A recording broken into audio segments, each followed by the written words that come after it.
Oke teman-teman, Assalamualaikum warahmatullahi wabarakatuh. Kembali lagi bersama saya, Sevin Wijayanto.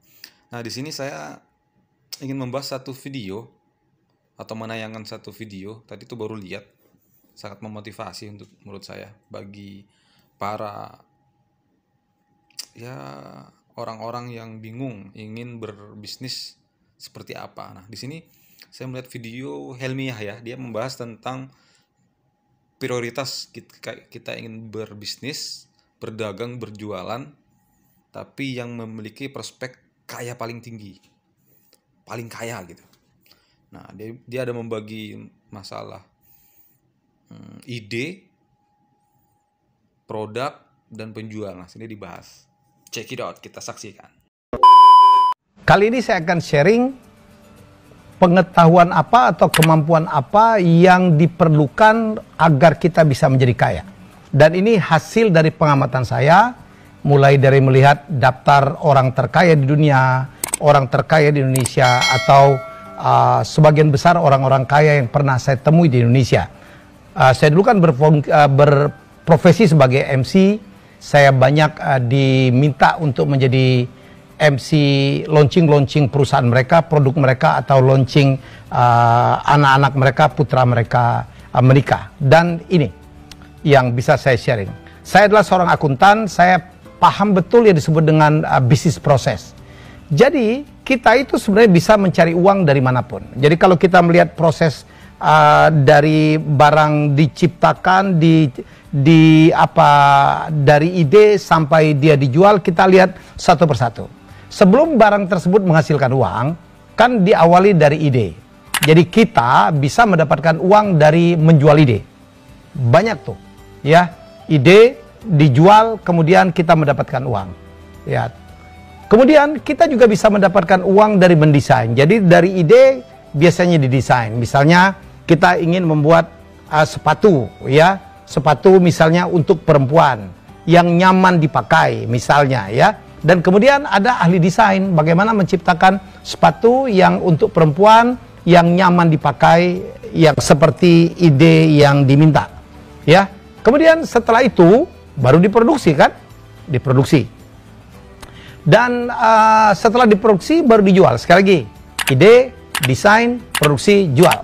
Nah, ini saya sharing di tahap mana yang sebenarnya Anda perlu masuk kalau Anda mau kaya. Kalau Anda mau paling banyak duitnya, saya akan jawab. Jawabannya adalah di penjualan. Ya, banyak kali ya orang yang kaya di dunia ini adalah justru cuma jual saja, tidak lagi terlibat dalam ide, dalam desain, dalam produksi. Contoh, ya, orang kaya di China namanya Jack Ma, mempunyai Alibaba, Alibaba.com. Alibaba itu kan cuma marketplace untuk jualan saja. Jadi siapa yang punya barang dicarikan dengan orang yang mau beli barang. Dia cuma mempertemukan saja. Tapi yang paling kaya adalah Jack Ma. Lebih kaya dari yang punya ide produk tersebut, lebih kaya daripada yang desain, lebih kaya dari yang memproduksi. Anda tahu orang paling kaya di dunia sekarang? Bukan Bill Gates, ya, bukan Carlos Slim Helú, ya, bukan Warren Buffett lagi. Yang paling kaya adalah Jeff Bezos. Jeff Bezos adalah pemilik dan pendiri Amazon.com. Lagi-lagi sama. Ya, bisnisnya adalah mempertemukan pembeli dan penjual. Dia tidak memiliki barangnya, tetapi orang bukan pembeli dan penjual. Dia tidak memiliki barangnya, tetapi orang ini, ya, yang membantu penjualan adalah orang yang paling kaya di dunia. Lihat tuh, top 10 orang paling kaya di dunia. Ada macam-macam di situ. Ada pemilik merek-merek hebat, tetapi merek tersebut tanpa bisa dijual, nggak akan membuat pemilik merek tersebut kaya. Jadi kalau saya lebih detailkan lagi, ya, Anda barangkali pemilik ide, ya, bisa nggak ya dibayar misalnya per produk? Bolehlah kalau dapat deal seperti itu. Tapi banyak kali, ya, pemilik ide itu tidak kaya-kaya amat. Ya, misalnya pembuat ide, ya, Anda tahu pemilik ide yang John Pemberton? Sedih kita. Coca-Cola, ya, itu produk dengan brand paling mahal di dunia. Ya, pernah, saya nggak tahu kalau sekarang. Itu menghasilkan triliun. Anda tahu tidak? Penemunya John Pemberton Ya, meninggal dalam keadaan yang sedih kita. Ya, dia jual resepnya dengan harga yang sangat murah, dan kemudian Anda lihat yang kaya itu adalah perusahaan yang bisa menjual. Siapa yang bisa menjual itu yang disebut dengan perusahaan yang membotolkan. Kalau Anda baca di botol Coca-Cola, di situ kan ada namanya, kalau di Indonesia kan Amatil Bottling Company. Jadi mereka lah yang punya ide. Ya, mereka lah yang, maksud saya, yang menjual ide tersebut. Kita juga ingat kasus McDonald. McDonald bersaudara itu yang meng-create, ya, yang menciptakan, yang membuat ide untuk membuat burger yang demikian enak. Tidak terlalu kaya amat, cuman punya satu outlet. Anda bisa menonton film The Founder. Yang kaya itu adalah Roy Kroc, adalah seorang ahli franchise yang menjualkan konsep itu dan membuat burger McDonald itu bisa terjual mungkin miliaran ya setiap bulan di seluruh dunia. Lagi-lagi ingin saya katakan, yang punya ide kadang-kadang tidak beruntung hidupnya dan tidak kaya-kaya amat kadang-kadang ya. Terus ahli desain juga biasa aja ya. Anda tahu desain logo Nike ya, yang swoosh gitu, itu adalah seorang mahasiswa di Portland ya. Dia menyetorkan ide tersebut dan dibayar di bawah $100 tuh. Padahal lagi-lagi logo Nike itu adalah logo yang demikian mahal. Produk apapun kalau ditempelin Nike itu, yang shoes itu, harganya luar biasa, berkali-kali lipat. Ya, dan kemudian produksi. Produksi juga. Produksi. Apakah orang-orang yang skillnya bagus banget dalam melakukan produksi kaya sekali? Bisa iya, bisa tidak. Kalau kaya sekali sehingga masuk top 10, top 100 orang terkaya di dunia, di Indonesia enggak juga. Ya, kalau kita keluar negeri nih, kita beli satu merek sepatu yang mahal banget. Saya tidak perlu nyebut brand. Harganya bisa $100. Kita beli sneaker. Ya. Wah, bangga betul. Desainnya bagus ya. Saya kan penggemar sneaker ya. Sepatu-sepatu Keds itu. Jangan kaget. Begitu dibuka, made in Indonesia, made in Vietnam. Ya, made in Indonesia tuh pabriknya ada di Bekasi, ada di Tangerang. Anda tahu nggak sepatu-sepatu tersebut yang retail price-nya sampai $100, lebih dari $100, itu dibayar ke pemilik pabrik yang memproduksi semua, yang mengatur buruh, yang membeli bahan baku, memproduksinya dengan segala macam kesulitan. Paling dibayar jauh di bawah itu. Paling menerima uang mungkin $20 atau mungkin lebih kurang dari itu, sementara dijual dengan harga $100. Saya ingin bertanya kepada Anda, siapakah yang menikmati margin paling besar? Apakah yang memproduksi, sang pemilik pabrik, apakah yang menjual? Jawabannya adalah pasti yang menjual. Jadi apa yang ingin saya simpulkan? Kalau Anda ingin kaya, kalau Anda ingin duitnya banyak betul, sebenarnya fokus saja di Anda harus punya kemampuan untuk menjual. Ya, kan saya udah buktikan tadi. Kita tidak akan bisa dapat banyak duit betul dari menjual ide. Kita tidak akan bisa dapat banyak duit begitu banyak dari membuat desain. Kita tidak akan bisa dapat banyak sekali uang dari produksi. Yang paling banyak mendapatkan uang adalah penjual. Kalau saya bisa simpulkan, Anda boleh punya ide yang sangat kreatif.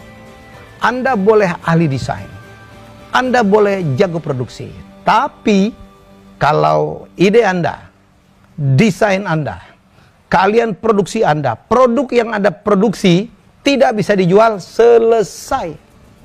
Jadi ini ilmu hidup kalau Anda ingin kaya. Ya, jadilah penjual.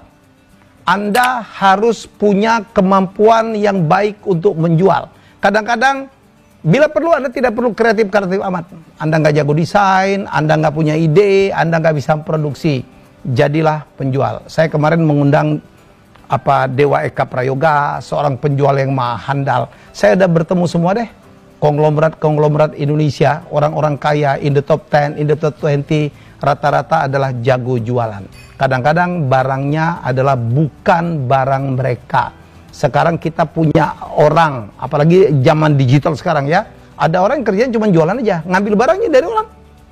Ya, kita mengenal istilah macam-macam tuh, reseller, kita mengenal istilah apa, dropshipper, kita mengenal profesi orang yang justru kerjaan cuma menjualkan produk-produk orang lain, dan kalau ada pesanan dia tinggal mengambilkan dari orang tersebut, ya. Dan di perusahaan biasanya juga Anda perhatikan ya, yang gajinya paling tinggi, yang fasilitasnya paling bagus, dapat setelan jas, harus keren, harus wangi, mobilnya harus bagus, adalah bagian-bagian sales. Anda lihat nggak itu? Kadang-kadang dapat bonus kalau tercapai, bonus uang ke luar negeri. Bagian produksi yang di bengkel, yang di pabrik udah belepetan, ya ketaker tuh. Jadi sekali lagi, saya ingin menyampaikan kepada Anda, kalau Anda ingin kaya, kalau Anda ingin ya banyak sekali penghasilan, ya, yang Anda harus kuasai adalah ilmu menjual. Gak gampang memang untuk menjadi penjual, makanya belajar. Paksa diri Anda agar Anda menjadi seorang penjual yang handal. Anda boleh cek itu, top 10, top 20, top 30, atau top 100 orang terkaya di dunia. Apapun bisnisnya, mereka adalah penjual-penjual yang handal. Kalau produknya tidak laku, mereka tidak akan pernah bisa menjadi kaya. Ya, pelajarin ya cerita hidup Jeff Bezos, Bill Gates, Steve Jobs dulu, Warren Buffett. Itu adalah penjual-penjual yang maha handal. Carlos Slim Helu, Amancio Ortega, orang tua dari Spanyol, tiba-tiba punya ide, ia punya pemikiran untuk menjual produk-produk dengan harga murah, ya, dengan juga desain yang bergantinya cepat sekali. Ya, dia membuat Zara sebulan sekali ganti desain dan buang, ganti desain dan buang. Zaman dulu kan produk-produk fashion kan 6 bulan sekali, cuman summer collection, dan winter collection. Lama banget 6 bulan. Ya, sekarang ada lagi H&M yang kalau tidak salah setiap minggu dia muncul desain baru. Ya, sekali lagi, kemampuan menjual lah yang membuat orang menjadi kaya. Demikian tips saya, inspirasi saya kali ini. Ya, mari kita melengkapi diri kita untuk menjadi penjual. Saya adalah seorang penjual yang juga lumayan gitu ya. Saya mendapatkan banyak hal adalah dari kemampuan saya menjual. Menjual ide, ya, menjual produk, menjualkan jasa orang, ya, menjualkan karya-karya sendiri. Orang yang lebih kreatif dalam dunia industri kreatif mungkin lebih banyak ya. Banyak yang lebih hebat dari saya. Tetapi apakah mereka bisa menjual? Itu persoalan. Alhamdulillah hingga saat ini saya sudah meng-create lebih dari 200 karya televisi dan semuanya laku. Ya, karena saya ahli betul dalam melakukan penjualan. Ya, demikian inspirasi dari saya. Kita akan berjumpa dalam episode selanjutnya. Oke, seperti itu videonya. Menjadilah penjual yang baik, smart think, maka kita akan mencapai segala-galanya sesuai dengan syariat yang ada. Good job.